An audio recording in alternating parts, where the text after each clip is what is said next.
You will be gone.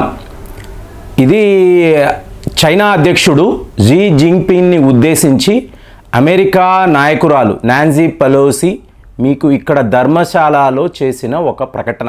You will be gone అంటే G Jinping ఇక మీదట నువ్వు ఉండవు, అంటే నీ పాలన అనేది ఉండదు అని చెప్పి చైనాకు వీళ్ళు భారత్ నుంచి ఒక హెచ్చరిక జారీ చేశారు. ఇక్కడ గమనించాల్సిన విషయం ఎక్కడ ఈ స్టేట్మెంట్, మీకు యుఎస్ కాంగ్రెస్లో కాదు, యూరోప్ దేశంలో కాదు, మన భారతదేశంలో ధర్మశాలలో దలాయ్ లామా గారు చూస్తుండగా ఇలాంటి ఒక స్టేట్మెంట్ అమెరికా వాళ్ళు ఇచ్చారు అంటే దీని అర్థము Modi you will be gone అని చెప్పి అర్థం చేసుకోవాలి. సో ఇవాళ మీరు చూడండి G7 మీటింగ్ జరుగుతుంది. ఈ G7 మీటింగ్లో మీకు జార్జియా మెలోని ఈవిడ ఒక ఈవెంట్ ఆర్గనైజ్ చేశారు. ఈ ఈవెంట్ ఏమిటి అంటే ఇటలీకి సంబంధించిన ఈ పారా ట్రూపర్స్ చేస్తున్న విన్యాసాలు, మిలిటరీ డ్రిల్, దీనిని నాయకులందరూ కూడా వీక్షించాలి. సో మీకు ఈ G7లో ఉండే నాయకులందరూ కూడా చూస్తున్నారు. ఇందులో the world's most powerful man ఎవరు? జో బైడెన్, అమెరికా అధ్యక్షుడు. ఈయనకు ఆ ఈవెంట్ ఎక్కడ జరుగుతుందో అర్థం కాలేదు. ఆ శబ్దాలు అటు ఎటో వస్తుందని ఆయన అటు ఎటో చూసుకుంటూ పోతున్నాడు. అంటే పెద్దవాడైపోయాడు, కళ్ళు సరిగ్గా కనిపించడం లేదు. ఈ ఈవెంట్ ఎక్కడ జరుగుతుందో కూడా ఆయన గుర్తించలేకపోయాడు. సో దీన్ని మీకు జార్జియా మెలోని గమనించారు. అర్జెంటుగా ఒక కూతురు తండ్రి దగ్గరికి వెళ్తున్నట్టుగా వెళ్ళి, ఓ మిస్టర్ ప్రెసిడెంట్ అక్కడ కాదు ఇటు చూడండి అని చెప్పి అతని చెయ్యి పట్టుకొని వెంటనే నాయకులను అందరిని ఇటు రమ్మని చెప్పి ఇటువైపు నుంచి ఫోటోలు తీసి కవరప్ చేశారు.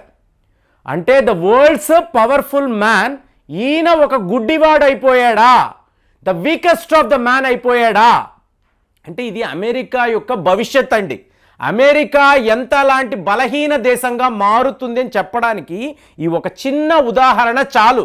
వాళ్ళ అధ్యక్షుడు గుడ్డివాడు అయిపోయి ఎక్కడ ఈ కార్యక్రమం జరుగుతుందో కూడా తెలియక ఈజ్ జస్ట్ వాండరింగ్ ఆఫ్ అంటారు చూసారా, అలా వెళ్ళిపోతున్నాడు ఎటువైపో తెలియకుండా. సో ఇది ఎందుకు చెప్తున్నాను అంటే ఇవాళ మీకు ఈ టీం అంతా కూడా అమెరికాకు సంబంధించిన ఈ టీం వీళ్ళు ఏమో ఆలోచించారు, ఒకవేళ అమెరికా బలహీన పడిపోతే మా శత్రువు మా ప్రత్యర్థి ఎవరు? రష్యా వాళ్ళు చాలా స్ట్రాంగ్గా అయిపోతారు. రష్యా స్ట్రాంగ్ అవుతుందంటే ఏంటి? Vladimir Putin will be the most powerful man on earth. మరి ఇతనికి సపోర్ట్గా ఎవరున్నారండి? ఒక దేశము భారత్, ఇంకొక దేశము చైనా. కాబట్టి మీరు కామెంట్స్ గమనించారు, ఈ వీడియోస్ మాట్లాడుతున్నప్పుడల్లా మీరు కామెంట్స్ గమనించండి. టిబెట్ వ్యవహారము అన్నప్పుడు నాకు తెలిసి 70% మన మిత్రులందరూ కూడా ప్రేమ్ గారు మనం అమెరికాను నమ్మకూడదు, వాడు ధర్మశాల దాకా వచ్చి ఇలాంటి స్టేట్మెంట్స్ ఇస్తున్నాడు అంటే మనల్ని ప్రమాదంలో పడేస్తాడు. ఇదే కామెంట్స్. అంటే రైట్ పర్సెప్షన్లో భారత్ ఇవాళ ఆలోచించగలుగుతుంది. ప్రభుత్వాలు ఎలా ఆలోచిస్తున్నారో తెలియదు, ప్రజలలో మాత్రము అమెరికా వాడు ఇలాంటి పని చేసి అంటే మన దగ్గరికి వచ్చి చైనాకు భారత్ మధ్య చాలా పెద్ద చిచ్చు పెట్టే ప్లానింగ్లో వాడు ఇవాళ టిబెట్ కార్డుని ప్లే చేస్తున్నాడు. ఆల్మోస్ట్ అందరికీ అర్థమైంది. ఇవాళ వాడు ఏం మాట్లాడుతున్నాడు? బంగ్లాదేశ్ మయన్మార్ చేరువలో ఒక కొత్త దేశము, అమెరికాకు సంబంధించిన ఒక కొత్త మిలిటరీ బేస్ మనల్ని అడిగాడు, మనం నో అన్నాం. బంగ్లాదేశ్ అడిగితే అసలు నువ్వు ఇటువైపే రాకరా అని ఆవిడ చెప్పారు, షేక్ హసీనా. దాంతో ఈ బంగ్లాదేశ్ మయన్మార్ పక్కన వీడు ఒక మిలిటరీ బేస్ పెట్టాలి. దేని గురించి అడిగితే చైనాను ఎదిరించడానికే అంటాడు. వాడి ఆలోచన ఎక్కడుంది? భారత్కి ఒక చెక్ పెట్టాలి. వీళ్ళు గ్లోబల్ పవర్గా ఎదుగుతున్నారు. ఇవాళ ప్రపంచంలో డీడాలరైజేషన్ జరుగుతుంది అంటే దీనికి ప్రాథమిక కారణం ఎవరు? భారత్. మనము ఈ క్యాంపెయిన్ని మొదలుపెట్టాం. ఎవరి గురించి కాదండి, మన కోసరమే. మన ఇండియన్ రూపీ యొక్క వాల్యూ మీకు ఎక్కడ తగ్గిపోకూడదు. రోజు రోజుకి డిప్రిసియేషన్ పెరిగిపోతూ ఉంటే మనం ఆర్థికంగా చాలా నష్టపోతున్నాము. దీనికి ప్రాథమిక కారణము ఈ అమెరికా వాళ్ళ డాలరే. వాళ్ళకు తోచినట్టు ప్రింటింగ్ వేసేసి ప్రజలను దేశాలను వీళ్ళు ఇలా బ్లాక్మెయిల్ చేస్తున్నారు. ఇది కరెక్ట్ కాదు. దీనివల్ల ఇండియా నష్టపోతుంది. కానీ అమెరికా వాడు ఎలా ఆలోచించాడు? నా డాలర్ అనేది వీక్ అయితే ఇక్కడ భారత్ వాళ్ళతో చైనా కాదు, రష్యా అక్కడ చాలా చాలా స్ట్రాంగ్ అయిపోతుంది. ఇవాళ వ్లాదిమిర్ పుతిన్ నార్త్ కొరియా వెళ్ళారండి. ఒక వీడియోలో మాట్లాడాం. ఈయన ఎందుకు అక్కడికి వెళ్ళాడు అంటే సింపుల్ మెసేజ్ అండి. ప్రపంచానికి యూరోప్, అమెరికా దేశాలకు ఆయన ఒకే ఒక సూచన ఇస్తున్నాడు, ఇండికేషన్. ఏమిటి అంటే నేను నా పవర్ఫుల్ న్యూక్లియర్ ఆయుధాలను వాడాల్సిన అవసరం లేదు. నా కిరాయి గుండా ఈ నార్త్ కొరియా వాడు, ఈ కిమ్ జాంగ్ ఉన్, వీడికి చెప్పినా కూడా వాడు మీ అంతు చూస్తాడు. దీనికి నేను స్వయంగా నా కమాండర్లను, నా ఆయుధాలను వాడాల్సిన అవసరం లేదు. ఇవాళ వరకు చిన్నా చితక ఆయుధాలతోనే ఈ యుద్ధము చేస్తున్నాను. కానీ కిమ్ జాంగ్ ఉన్ తలుచుకుంటే, నా కిరాయి గుండా తలుచుకుంటే మీ అంతు చూస్తాడు అని చెప్పి ప్రపంచానికి చెప్పడానికి, ఈ యూరోప్లో ఉండే నాయకులకు చెప్పడానికి ఈయన పనిగట్టుకొని నార్త్ కొరియా వెళ్ళాడు. ఒక కుక్కను వీళ్ళు బహుమతిగా ఇచ్చారు, ఒక కార్ని బహుమతిగా ఇచ్చారు. ఏది పుతిన్ గారికి వీళ్ళు కుక్క బహుమతి ఇచ్చారు. ఆయనకి జంతువులంటే ఇష్టము కదా, ఇచ్చి మరి నార్త్ కొరియా వాళ్ళు పంపించారు. ఇదంతా మీరు గమనించారు అనుకోండి.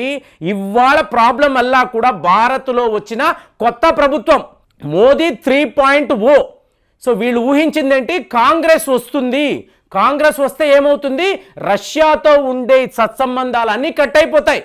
మనకు వాళ్ళ దగ్గర నుంచి ఎటువంటి ఆయిల్స్ అక్కర్లేదు, ఫర్టిలైజర్స్ అక్కర్లేదు, రష్యా ఇస్తున్న ఆయుధాలు కూడా మాకు వద్దు, మేము టోటల్గా అమెరికాకు సరెండర్ అయిపోతాము, వాళ్ళు ఎలా చెప్తే అలా వింటాము అని చెప్పి వీళ్ళు అటువైపు వెళ్ళిపోతారు. అంటే మళ్ళీ అమెరికా తన గత వైభవాన్ని, వాళ్ళ ఫుట్ ప్రింట్ని, వాళ్ళ కంట్రోల్ని భారత్ మీదకి తెచ్చుకోగలరు. మోదీ ఉండగా ఇది జరగదు కదా. మేము గ్లోబల్ పవర్, మేము మోస్ట్ పవర్ఫుల్ కంట్రీ, ఇదే విషయమే మనము పదే పదే ప్రపంచానికి చెప్తున్నాం. అప్పుడేమవుతుంది, ఒకప్పటిలాగండి వీళ్ళు మనం చెప్పిందే వింటారు. ఆ డబ్బులు పడేస్తే చాలు, ఆ లంచాలు పడేస్తే ఏ లైసెన్స్ అయినా మనకు వచ్చేస్తుంది, ఎన్ని ఆయుధాలైనా అమ్ముకోవచ్చు, ఇది వీళ్ళకు కావాలి. ఇవాళ అది జరగలేదు.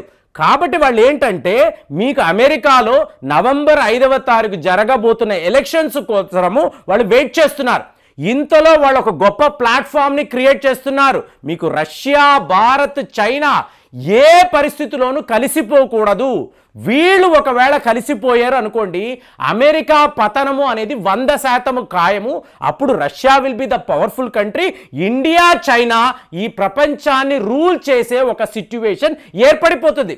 ఇది జరగకూడదు అంటే టిబెట్లో ఇండియాకు వచ్చి, అంటే ఈ డ్రామా అంతా, ఈ స్ట్రాటజీ అంతా మన వాళ్ళకి తెలియదు, చైనాను ఎదిరించడానికే మేము వస్తున్నాము, కాబట్టి భారత్ సపోర్ట్ మాకుంది, you are the most important strategical partner అంటున్నారంటే అలాగాని మనము కూడా నమ్మేసి, అజిత్ దోవెల్ గారు కూడా నమ్మేసి, అలాగే ఎస్ బాస్ అని మనం సల్యూట్ కొడతామని చెప్పి అమెరికా వాళ్ళు భావిస్తున్నారు.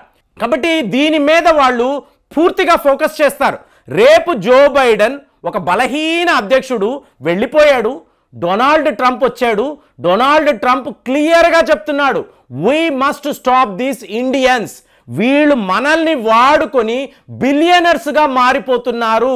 యూరోప్లో అంతా కూడా ఈ ట్రెండ్ ఉంది.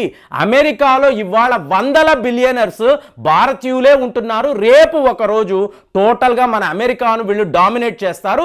కాబట్టి ఈ భారతీయులను మనం ఆపే తీరాలని ఓపెన్గా డొనాల్డ్ ట్రంప్ చెప్తున్నాడు. రేపు ఒకవేళ డొనాల్డ్ ట్రంప్ అమెరికా అధ్యక్షుడు అయ్యాడు అనుకోండి, అప్పుడు వీళ్ళు ఖచ్చితంగా భారత్ను టార్గెట్ చేస్తారు.